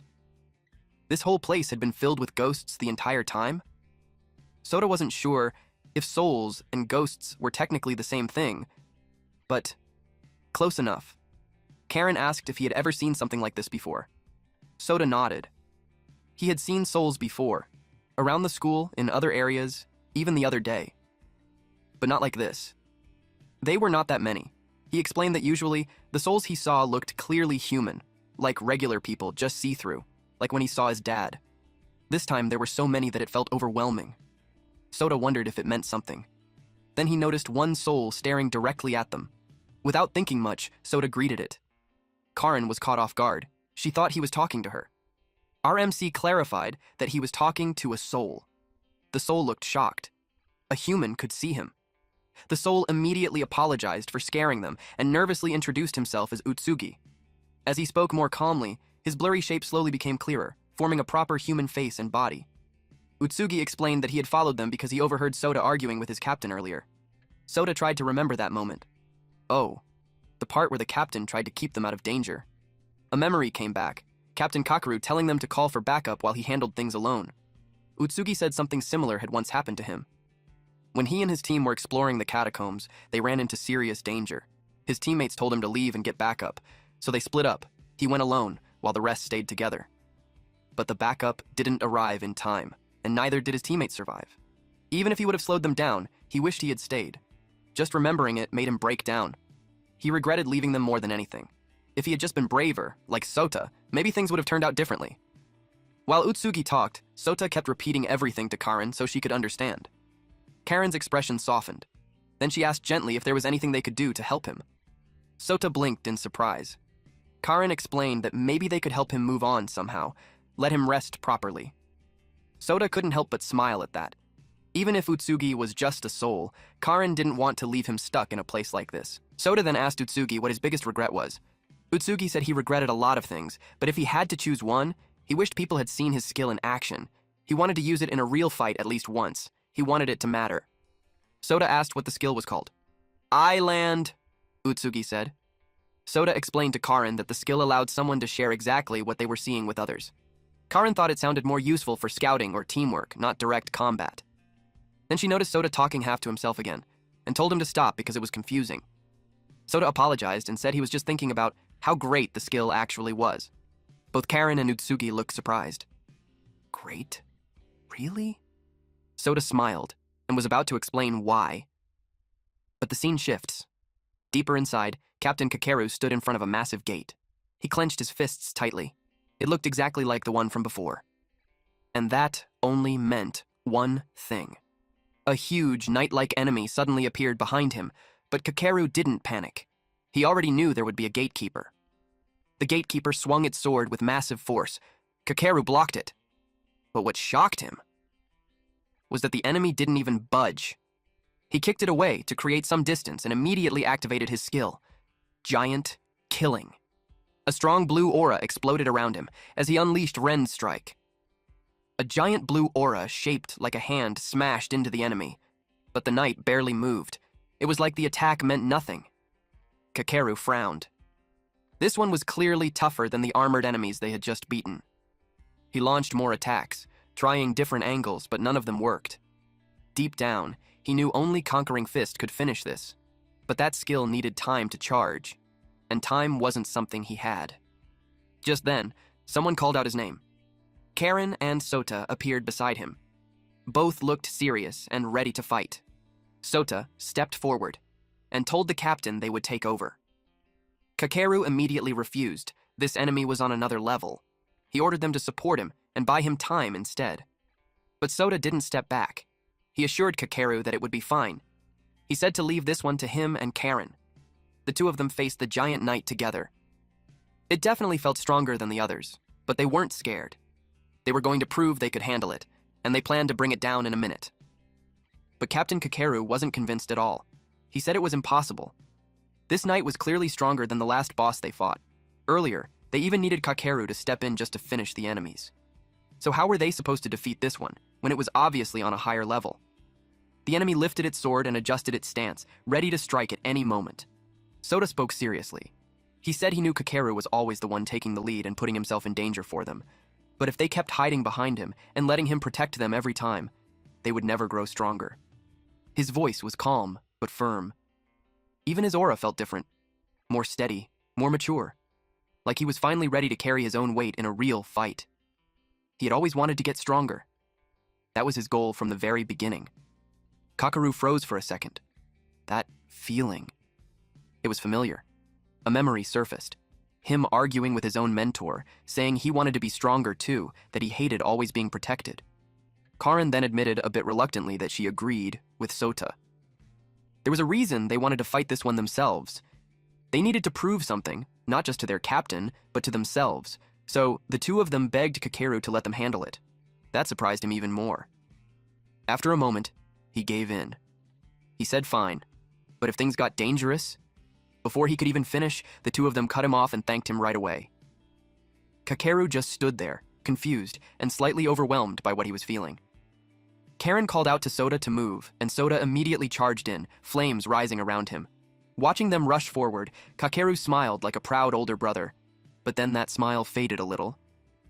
He felt happy seeing Sota grow like this, but he felt like he didn't have the right to. The joy of watching a son grow stronger.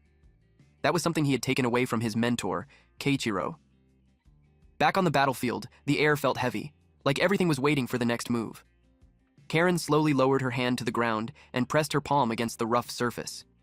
A soft pink glow spread out from under her fingers, crawling across the battlefield like cracks of light. The ground trembled, and then massive boulders began rising one after another, forcing their way out of the earth as if the land itself was responding to her call. Sota didn't hesitate. The moment the rocks formed, he dashed forward and leapt onto the first one. He moved quickly, using each floating boulder like a stepping stone, pushing off hard with his legs to gain height and speed. Behind the armored knight, the ground suddenly shifted again. A giant stone hand formed out of solid rock, its fingers tightening into a fist before swinging forward with crushing force. It slammed into the enemy's back, the impact echoing loudly across the field. The knight was sent flying forward, its body thrown off balance and heading straight towards Sota. Flames wrapped around Sota's arm as he pulled his fist back. The fire burned brighter than before. The moment the enemy came within range, Sota drove his flaming punch downward with everything he had. The impact smashed the enemy straight into the ground. The force cracked the stone floor beneath them. From a distance, Kakeru was only observing them. Their teamwork was clean and well-timed. They weren't clashing or hesitating, but even so, he could tell something was missing. Their attacks were strong, but not strong enough to end it, yet. The enemy slowly pushed itself up from the crater, armor scorched and slightly damaged, but still standing. Karen quickly reacted. She slammed her hand back onto the ground, and thick stone wrapped around the enemy's legs like heavy chains. The rock tightened, locking its feet in place and stopping it from stepping forward. "Sota!" she called out firmly. The monster looked up. In an instant, Sota appeared in front of the enemy again, flames surging around his body. At the same time, Karen formed massive stone fists behind the enemy's back. They attacked together, and the enemy could only wait for impact. Sota kept the pressure from the front, throwing heavy, flame-coated punches that left burn marks across the armor. while Karen's stone fist crashed into its back. But the knight roared and forced its legs free, shattering the stone trap around its feet. Rock fragments scattered everywhere as it regained its footing. Without wasting a second, it raised its sword and swung it in a wide, deadly arc straight towards Sota. Before the blade could reach him, a thick wall of stone rose instantly between them. Karen had reacted at the last possible second, forming a shield strong enough to block the strike. Sota jumped back safely, breathing heavily but focused. Kakeru watched closely. Their timing wasn't just good, it was almost perfect. They weren't panicking, they were thinking while moving. Sota realized that this enemy was using the same basic attack as the ones they fought earlier. Even as he attacked, Sota's eyes burned brighter. Through the glow of his flames, he studied the enemy carefully. He noticed the pattern of its movements, the way it shifted its weight before swinging, the way its armor absorbed impact. Then he saw it. Deep inside the armor, hidden beneath layers of defense, there was a small, weak point in its soul. It glowed faintly near its chest, close to where a heart would normally be. But just as he focused on it, the weak spot shifted slightly to the side. It wasn't fixed. It was moving. "We need to aim carefully," Sota muttered. Suddenly, a sharp stone spike shot up from the ground behind the enemy and pierced through its shoulder. The force tore its entire arm off, sending it crashing to the ground with a heavy metallic thud. Karin said it was Sota who spotted the weak spot. She stood a few meters away, one hand still touching the stone surface. She looked calm, almost relaxed, as if she wasn't even straining herself. Thanks to Utsugi's eye-land, she could see exactly what Sota was seeing. The weak spot wasn't invisible to her anymore. Sota stood still for a moment, flames roaring around him, waiting for the right signal. Karin moved first. She touched the ground. And sand from the broken battlefield lifted into the air. She claimed she was just a modest maiden. The spotlight, of course, she would leave to the hero. The sand violently surrounds the enemy, covering its vision and throwing off its balance. The enemy knight slashed blindly, unable to see clearly through the thick cloud of dust. Through the chaos, Sota charged. His flames intensified, wrapping around his body like armor. As he got close enough, he let out a powerful shout, spirit roar, and drove his fist forward with all his strength. His flaming punch pierced straight through the weak spot in its chest. For a second, everything went quiet. Then, flames burst from inside the armor. Cracks spread across its body as fire consumed it from within. The knight staggered, unable to hold itself together any longer. The sand settled slowly as the enemy collapsed to the ground. Burned. Destroyed. The whole fight had barely lasted a minute, but it felt much longer. From the sidelines, Utsugi stared in disbelief at how fast and clean it was. Sota turned toward him, breathing hard but smiling proudly. "You did it," he said. Then he held out his fist for a bump. Without his skill, they wouldn't have pulled it off. Utsugi's eyes watered slightly as he stepped forward and bumped fists with him. For the first time, his power had made a real difference in battle. A blue screen suddenly appeared in front of them, glowing softly in the air. It displayed a message. Utsugi Nozomi's regret has been resolved. Clear condition. Skill must be used in combat. Then another line appeared. Skill inherited. Eye-land. Effect. Allows vision to be shared with others. Utsugi let out a small laugh, looking lighter than before. He thanked Sota first, saying he couldn't have cleared his regret without him. Then he turned to Captain Kakeru and Karin and thanked them too. As soon as the skill activated, something changed. They could see him now. Not just sense him, but actually see him standing there. Kakeru blinked in surprise. Karin stared for a second before letting out a quiet, "Oh." Honestly, Karin admitted that when she first heard about Island, she thought it would be hard to use in a real fight. It sounded useful on paper, but actually making it work in combat felt tricky. But Utsugi had guided her the whole time. He explained things clearly and stayed calm. Because of that, she was able to fight properly. She told him she was really thankful. Utsugi smiled softly. He said he was just glad he got to see them one last time like this. Our MC was glad too. But then his expression turned serious. He warned them that ever since he stepped through that gate earlier, he'd had a bad feeling. That confused them. What bad feeling? Which gate was he talking about? Utsugi continued, saying it felt like he might lose himself. Like if he stayed in this place too long, he would end up like the other souls wandering around here. Those souls weren't like him. They felt empty. Lifeless. Like something inside them was already gone. Before disappearing, he told them to be careful. Then, without any dramatic effect, his soul simply faded away. The three stood there quietly. What does losing yourself even mean? Sota wondered out loud. Was that why the fireball didn't come with them earlier? Could it be related? Karin sighed and said that honestly, Utsugi didn't have to leave them with such an ominous warning at the end. She looked at Soda carefully and asked if he was planning to chicken out and turn back now. Soda immediately said there was no way. They both laughed a little.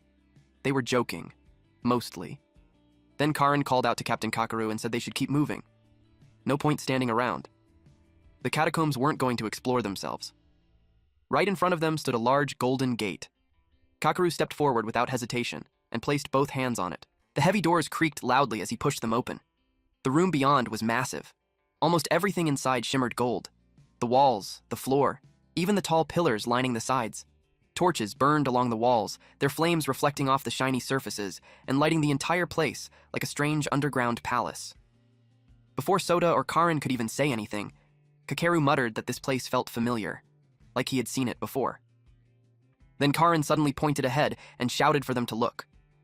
The captain started to sweat. In the very center of the room was something huge, an egg. It was massive. Its surface was black with streaks of gold and purple running across it. It didn't shine brightly, but it gave off a heavy, ominous feeling that made the air around it feel thick. Karin immediately turned to Soda. "Do you recognize that?" she asked. But when she looked at him, she froze. Soda looked terrified, like he had just seen a ghost. He held his breath. Because beside the egg, he could see a soul standing guard, and that soul looked exactly like Captain Kakaru. No, it wasn't just similar, it was Captain Kakaru's soul. Soda shouted in pure shock. A throwback. Yamato was casually talking with Chairman Ryunosuke Bandu. The chairman asked him seriously if it was really possible to see the soul of the same person while that person was still alive. Yamato nodded while unwrapping a chocolate bar. He said it was possible. He had met Gotu, the vice captain of the second squad. He was sure of it. There was even a time when Soda met Gotu's soul in the catacombs and thought Gotu had died. Later they confirmed it looked exactly like him. The chairman, sipping coffee calmly, said maybe it was just someone who looked similar. Yamato made a big X sign with his fingers and said no way. Even the skills the soul used were the same. That only confused the chairman more. Yamato teased him, saying the old man had no imagination. The chairman got annoyed. Yusei punched Yamato lightly to stop him from joking around. From the way Yamato was talking, it sounded like he already had a theory. As he opened another chocolate bar, he admitted he did. For a short time, Su, his nickname for Soda, had talked to Gotu's soul. The stories matched perfectly with the Gotu who was alive now. Same memories, same experiences. Yamato held up a half-eaten chocolate bar in one hand and a brand new one in the other. He compared them to the situation. What if one existence split into two? Two versions. Both share the same past. Then he said something even stranger. What if, even before this world began, there was another world just like it? Back in the Golden Palace, Soda still couldn't believe what he was seeing. His captain was standing right beside him, and at the same time, his captain's soul was standing beside the egg. "Soda!" Karen's voice echoed loudly across the Golden Hall, but before Soda could even turn his head toward her, a sharp pain exploded across his chest. It happened so fast, he didn't even see the blade. There was a loud slicing sound, like metal cutting through thick cloth. Then blood burst out from him. For a split second, he didn't understand what just happened. He hadn't sensed anyone close to him. He hadn't heard footsteps. There was no presence behind him. So how? Soda started to fall. From the shadows near one of the golden pillars, a figure stepped forward. It was him. The same enemy Nishida's team had encountered before. "The first one," he said proudly. The cut across his back was long, deep, clean, too clean. Blood began spreading underneath Soda, dark red against the shining gold. In the distance, the soul that looked exactly like Captain Kakaru stood beside the huge egg. It wasn't attacking, it wasn't moving, it was just watching. But its expression looked confused, almost disturbed, like even it didn't understand what was happening. Yamato's theory flashed. Was their world repeating? Soda's bloodied body lay flat on the golden floor. Captain Kakaru's soul stood a few steps away, staring at him. He looked completely clueless. Not shocked, not angry, just blank. Karen rushed to Soda and dropped to her knees so fast it hurt. Her hands were already shaking as she grabbed one of her sleeves and tore it off without hesitation. She pressed the cloth hard against the deep wound on Soda's chest. Blood soaked through almost instantly. Behind her, Kakaru's soul only watched. He stood beside them, staring at Soda's unconscious face while blood continued to spill out of him. Then suddenly, Soda opened his eyes. But he wasn't on the golden floor anymore. There was no pain in his back. No blood. He was in a strange, empty space. He looked down at himself. No injuries. No wounds. Confusion slowly filled his face as he looked around, trying to understand where he was.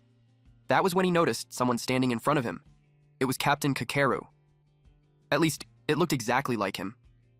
Same face, same build, same presence. But there was one difference. An eye patch covered one of his eyes. Soda's guard immediately went up. Something about this felt off. He couldn't just accept this at face value. For a second, he thought this might be some kind of fake. Some trick. But the man calmly denied that without even needing to be asked. He said he was the real Amami Kakeru. Just not the one Soda knew. He was from the last world. That only made things more confusing. Last world? He activated his flaming eyes and carefully examined the man's soul. And what he saw made his heart sink. It was real. There was no lie. This was Captain Kakeru. The man explained that the world had looped back for some reason. That time had reset, and that he had lived in the world before the loop happened. Soda struggled to process that. Everything sounded impossible. What loop? When did it happen? Why did it happen? Nothing made sense. But then Kakeru said something unexpected. He said Soda had gotten stronger. In the last world, Soda had just been following them around, carrying heavy bags and trying his best to keep up. He had potential. Sure. But he wasn't like this. Now, just by looking at him, it was obvious. He had gotten stronger. Soda felt awkward hearing that. Even now, he had ended up getting cut down so easily. He didn't feel strong at all. But he pushed that aside and asked the question that mattered. In that last world, had he died? Kakeru shook his head. Soda didn't die. The one who died was him. An image suddenly formed in Kakeru's mind. Soda's body was bleeding on the floor. Karin panicked beside him, and Kakeru standing behind them doing nothing. Kakeru realized something at that moment. In this loop, he had been given another chance. But unlike Soda, he hadn't changed. Back in the Golden Hall, the enemy stood in front of the massive egg, staring at it like it was something holy. He called it divine majesty in his mind. It might have been the happiest moment of his entire life. He even thanked his past self for bringing him here, and tears formed in his eyes. He believed his memories had brought great fortune to their so-called void. A flash of memory appeared. Kakeru kneeling beside a bloodied Keiichiro in that same golden hall, and standing above them was the same enemy. Back in the present, while the enemy was still lost in his joy, a massive fist slammed into his back. The punch was so powerful that the enemy flew across the hall and crashed into the golden wall, leaving deep cracks behind him. It was Kakeru. Kakeru stood there shaking with anger. Anyone could tell. That enemy had just cut down his subordinate without hesitation. Karin didn't know what to do. Her captain was furious, while Soda was bleeding badly. Her mind couldn't keep up. Even Soda, barely conscious, realized something. That punch was insane. If a normal human had taken that hit, there wouldn't even be anything left. Soul Kakeru interrupted Soda's thoughts. It still wasn't enough. Back in reality, everything changed in an instant. Kakeru suddenly staggered. A sharp slash cut across his eye and blood poured out immediately. The pain was intense. It forced him to step back, hand flying to his face. Karin's heart dropped. Now both of them are injured. The enemy appeared behind Karin as if he had always been there. He mocked his own attack, saying it had been pathetic, that he actually had wanted to split Kakeru's head in two, but his right hand had twisted earlier. Kakeru gritted his teeth, holding back a scream from the burning pain in his eye. He refused to fall. The enemy told him to shut the hell up. He said he should be the one screaming, because they had ruined the best moment of his life. He pulled out a small bottle. Even now, he called them nothing more than lumps of filth. He claimed they should be thankful he was still thinking rationally in such an unforgivable situation. Then he stuck out his tongue and drank the entire bottle in one go. As soon as he swallowed the last drop, his eyes turned bright red. Power surged through him. He said his patience had ended. The twisted hand snapped back into place like nothing had ever happened. He vowed to carve them up, scatter their bodies, and grind them into the ground. Even while bleeding, Soda forced himself to think. This enemy was completely insane. He had to stand up. He had to help his captain. As he tried to move, Soul Kakeru stopped him, saying there was no need to help. Soda couldn't understand why. Soul Kakeru said he knew that man better than anyone, because he was that man. For a long time now, he had been looking for a place to die, ever since he let Keiichiro die. This shocked Sota. Then he finally admitted it clearly. He was the one who let Keiichiro, Sota's father, die. The empty space felt heavier. Then he looked straight at Sota and silently asked the question that mattered most. Do you still want to save Amami Kakeru? Alright, that's it for today's story. If you want the weekly chapter updates for this series, those will now be uploaded on my second channel, Manhwa Updater. So if you don't want to miss what happens next, make sure to check it out and join the update gang. Thanks for watching, stay cool, stay awesome, and I'll see you in the next one.